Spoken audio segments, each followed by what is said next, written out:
Okay, Bob, 1 minute and a half, and the ISS is over France now.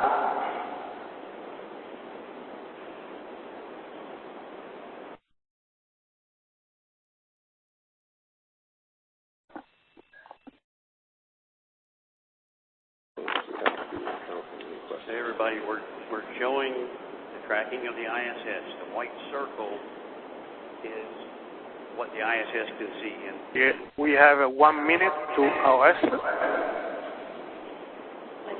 The little plus sign there is where Claudio is.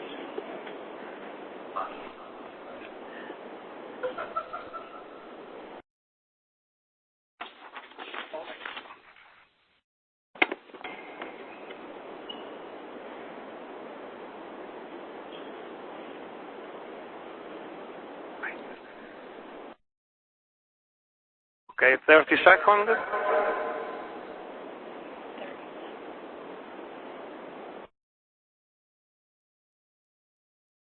Start calling. Might be there in 30 seconds. Oh, he does this a lot more than we've been able to. We've gotten a lot more contact. Partly because they got an Italian. Okay, we have acquisition of signal now, so I'm calling Oscar Romeo 4 India Sierra Sierra. This is India Kilo 1 Sierra Lima Delta calling for a scheduled Harris contact. Do you copy, Woody? Over.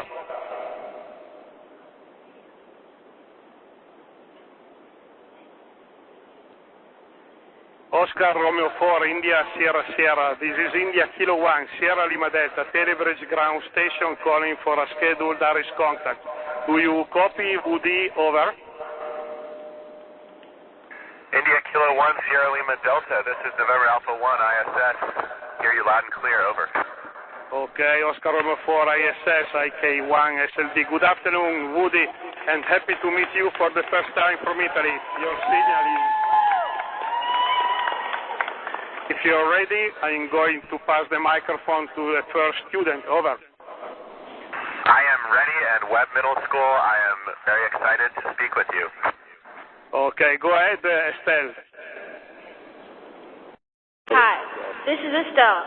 What was your first mission and how did it make you feel? Over. Hi, Estelle. This is actually my first mission. I've been in space for about 80 days so far, and it makes me feel incredibly thankful for the opportunity. Over.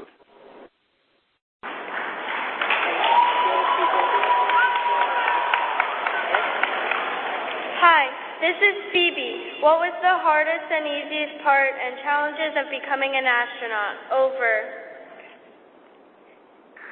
Hi, Phoebe.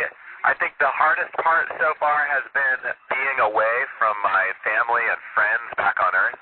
And the easiest part is probably looking out the window. That never gets old. Over. Hi, this is Shoria. What is the weirdest thing you have encountered in space? Over. One really interesting thing is how water behaves. Everything floats up here, and so the way water behaves is dominated by surface tension, and it sticks to everything. Over. Hi, this is Kartikeya. What is the most profound lesson you learned from your experience in space, and how has it changed your perspective on life? Over. That's a great question. One of the amazing things we see from up here is how beautiful Earth is and how thin the atmosphere is. It really makes us appreciate how precious and special our planet is, but also how fragile it is. So it's changed my perspective by making me really care about taking care of our home planet. Over. Hi, this is Rashio. How major is the difference between daily life in space and Earth? Would things in space like gravity change your daily routines? Over. Rashio, I think the routines that I have in daily life are actually quite similar to our workday up here. We work about 12 hours every day, but we stay on a schedule just like life on Earth. I go to sleep at the same time, wake up at the same time every day. I brush my teeth in the morning, and in the evening I take showers. And so it's quite similar to my routine on Earth. Over. Hello, this is Katie. If space does not have the same gravitational pull as Earth, then how does your body stay healthy and stable? Over. Well, we are floating up here all the time. We're in a constant state of free fall, and it is really, really important for our health that we exercise a lot. So we do about 2 hours of exercise every day. About that is what we call resistance exercise, where we are lifting.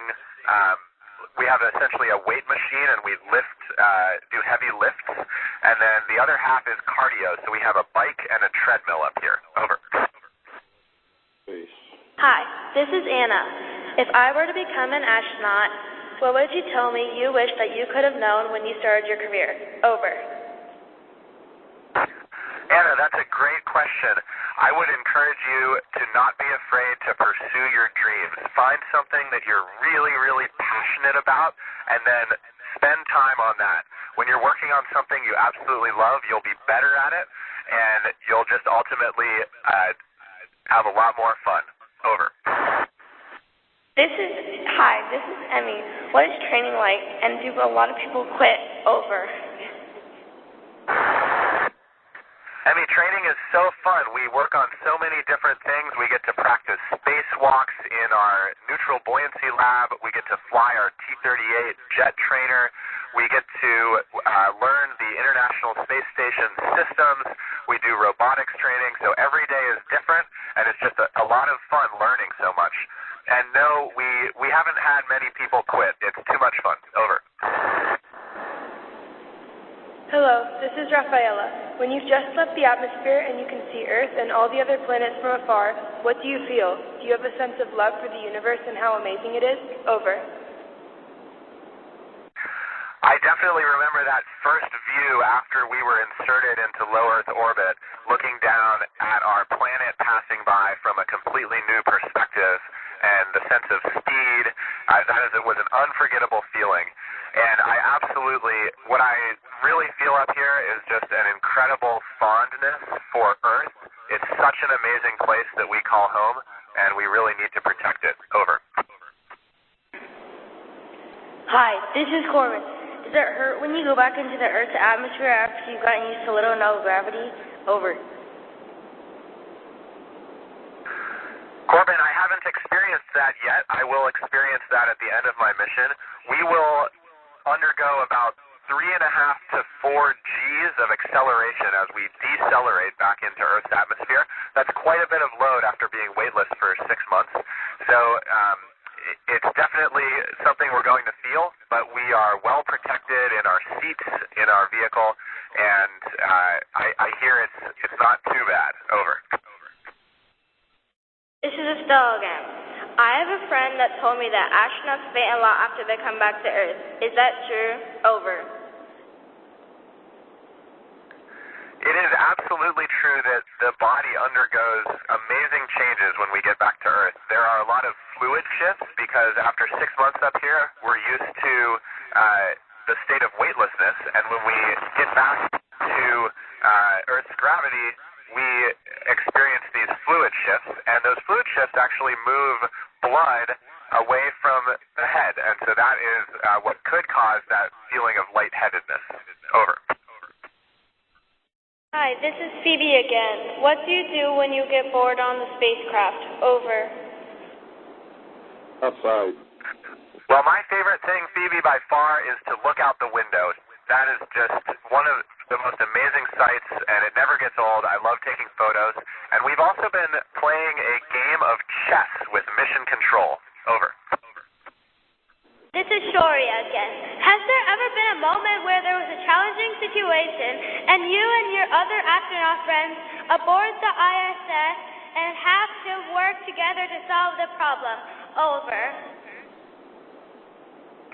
Yes, I'll tell you about one of those situations just last week. We actually had to open a hatch that had gotten stuck, and the handle of the hatch on the inside of the hatch was bumping up against stuff. And so we had to solve that problem. It was a lot like getting your keys out of your car if you lock them inside. Over. Catchy. This is Kartikeya again. What would you do if your spaceship was suddenly going down and you weren't able to control it? Over. Well, we get a lot of training on possible contingency situations, and I can tell you for sure that if we had a situation like that, we would be fighting all the way as long as we could to regain control and get the situation back under control. Over. This is Rashil again. What happens if someone drifts out into space? Are there emergency protocols or anything to do to save them? Over. That's actually a great question. When we do spacewalks and we're on the outside of the space station in our spacesuits, we have safety tethers, and we use those to make sure that we stay connected to space station. But in the unlikely event that the safety tether became disconnected and we became detached from structure, we actually have a special little, essentially jetpack set of thrusters. It's called the Safer, and we can actually fly ourselves back to the space station. So that's emergency only, but it is a capability that we have. Over. This is Caden again. If your nose is itchy on a spacewalk, then what do you do? Over. Well, Caden, that happens all the time, actually, in training. Inside the spacesuit, we have something called a Valsalva device, and it's used for doing the Valsalva maneuver on your nose, but it's also really useful for scratching your nose. You can just rub your nose up against that little pad. Over.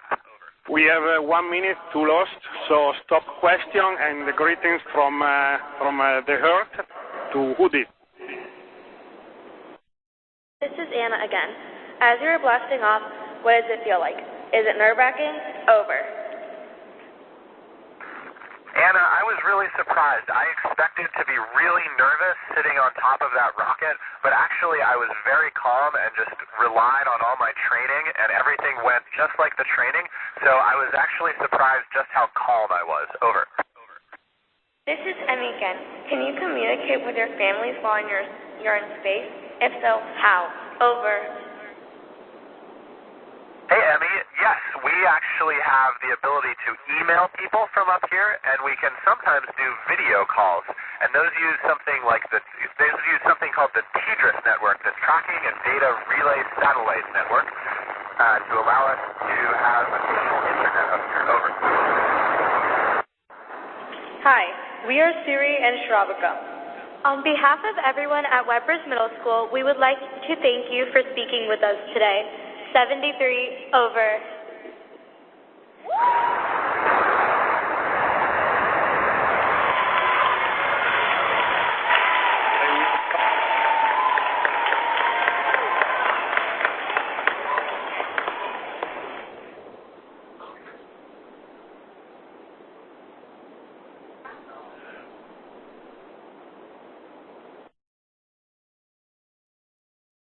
Thank you, Claudio.